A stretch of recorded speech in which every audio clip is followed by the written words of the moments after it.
Hey y'all, it's me, Hope. It is a cold, yucky, rainy day. Well, not really rainy. Cold, yucky, snowy day here in South Carolina. So I feel like tonight's going to be a good night to make some chicken and dumplings.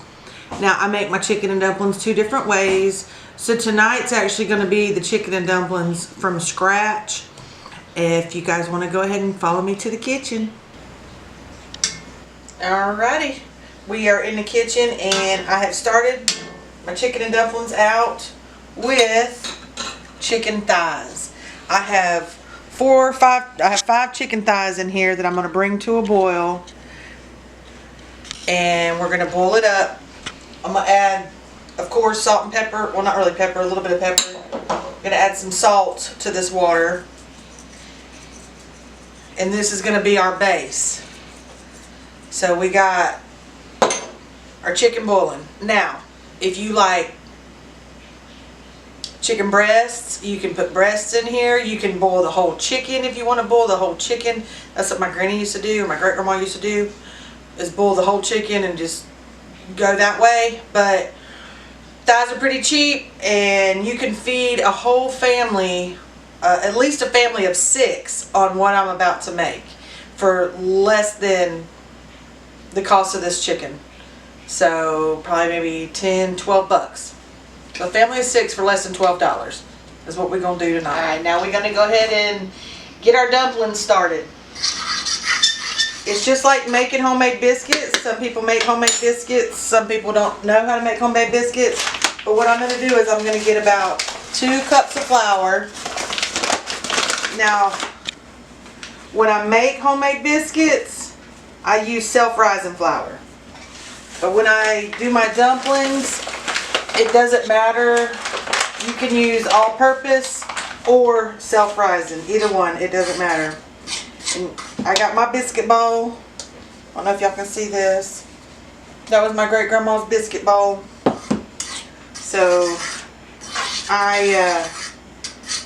when I'm making my biscuits in her bowl, makes me think about her. I'm just fluffing the flour around, and I'm making a well. I'm going to make a little bit of a well. That's like a little hole kind of in the middle. Right. You're going to get about a half a stick of butter and kind of mash it up. This butter is room temperature. And when I say butter, I mean butter, not whatever that margarine or whatever that is. Not that. Add a little bit of salt. We're going to add a little bit of salt to our mixture. I got buttermilk here. You can use regular milk. So we're going to just add in the buttermilk. Now we're just going to mix that butter and that buttermilk together in our hands. You're going to squish that butter into that buttermilk until it's kind of like a creamy paste.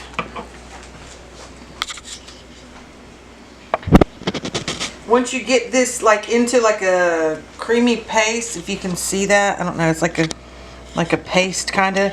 You want to start moving your hands around and bringing that flour into the middle. Alright, you're going to work it around and just bring that flour into the middle. Okay? Now, you keep just moving it around until you get all your flour into a dough. Alright, you can't be scared to get your hands dirty. Now, once we got this flour all worked together into a dough, alright, you're going to sprinkle a little bit of this flour on your countertop.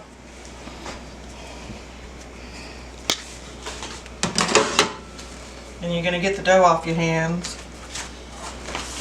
Alright, you want to get a little bit of flour on your hands and a little bit of flour on your stuff, and you want to just mash this and work it good. Fold it in, fold it out. You want to get this this dough to be good and workable.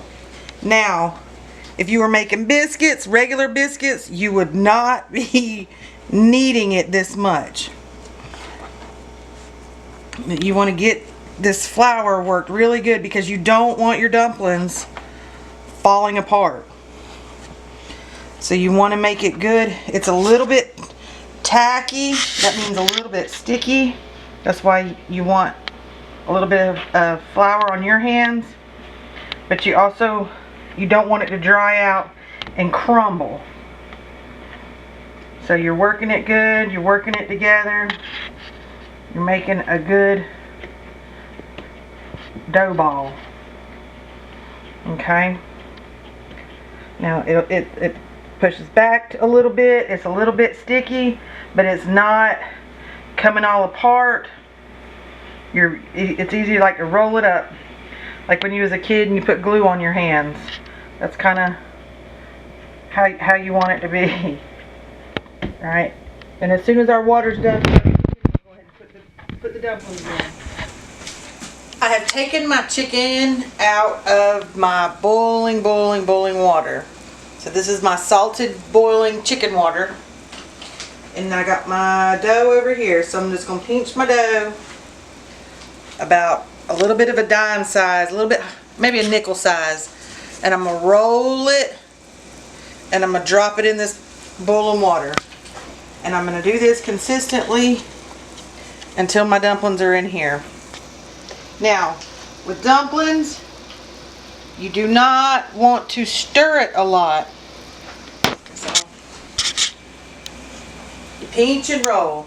Pinch and roll. It's very melodic. Pinch and roll. Now, some people like big fat dumplings. These will make about medium-sized dumplings, believe it or not. I know it's a little tiny little piece that I'm rolling. But if you see, my dumplings are already starting to kind of swell up a little bit. Hello, Mom. Okay, once you get all your dumplings in the pot, they're boiling good. You don't want to stir your dumplings. You just want to kind of move them around just a little bit. Make sure they're not sticking on the bottom. Make sure they're boiling up pretty good.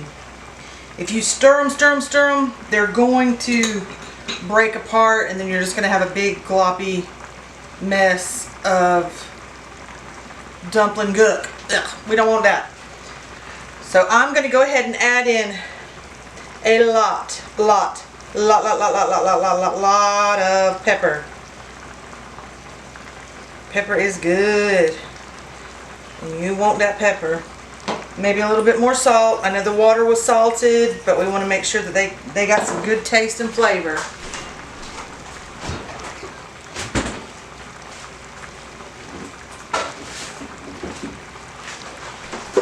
And I'm going to add in about a cup, no, maybe about 2 cups of milk.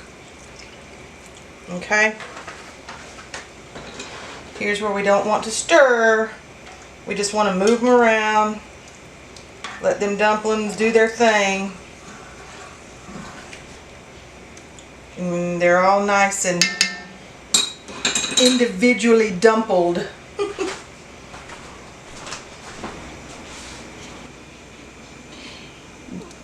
This has been on medium high, but I'm going to turn it down now to about medium.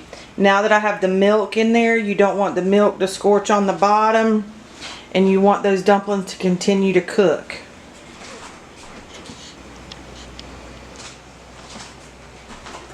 Okay, y'all, it's been about I'm gonna say 20 minutes that these dumplings have been good and cooking.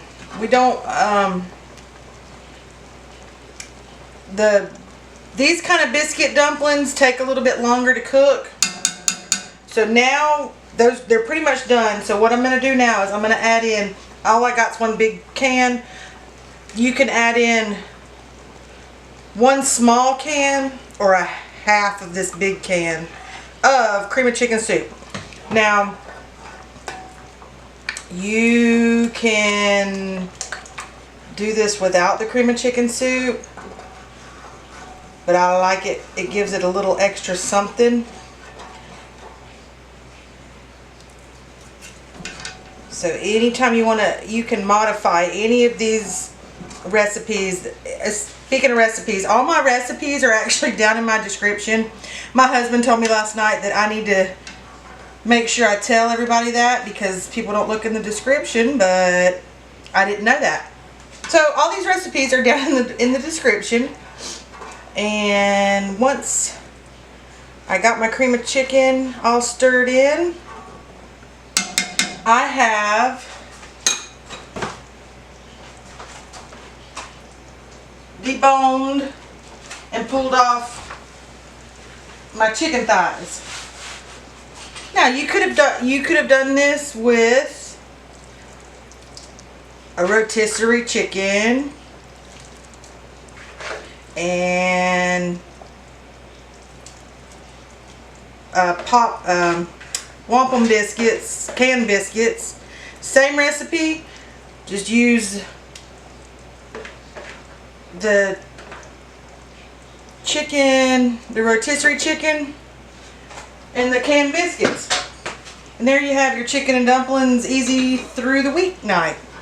But I wanted to do something a little extra special and make these from scratch. So now we have our chicken and dumplings. I'm just going to let these simmer for a little bit longer. You can stir them when they're a little bit better when they're cooked. And again with the pepper, we're going to add a little bit more pepper. I mean, we like a lot of pepper. And believe it or not, it gives it that flavor.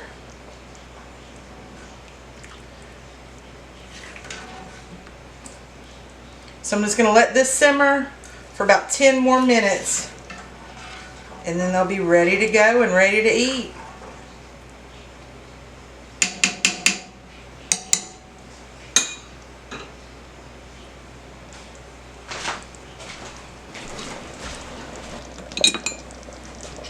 If you can see, there's the chicken and the dumplings. And you made this whole pot for less than $20. Now, if you get into buying the pre-made stuff and not making it from scratch, then you know you're going to get a little bit more expensive. But there's a family feast for less than $12.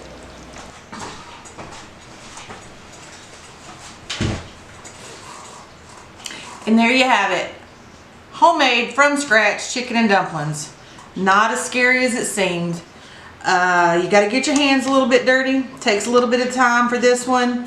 But there are shortcuts that you can do. If you want any, if you have any questions, you can ask me. Please like and subscribe. The more you practice, the better it's going to be. So I hope you enjoyed this video, and I hope you enjoy the rest of my videos. Please like and subscribe. Comment. Questions, I'm here to help. And that's it. Thank you and God bless.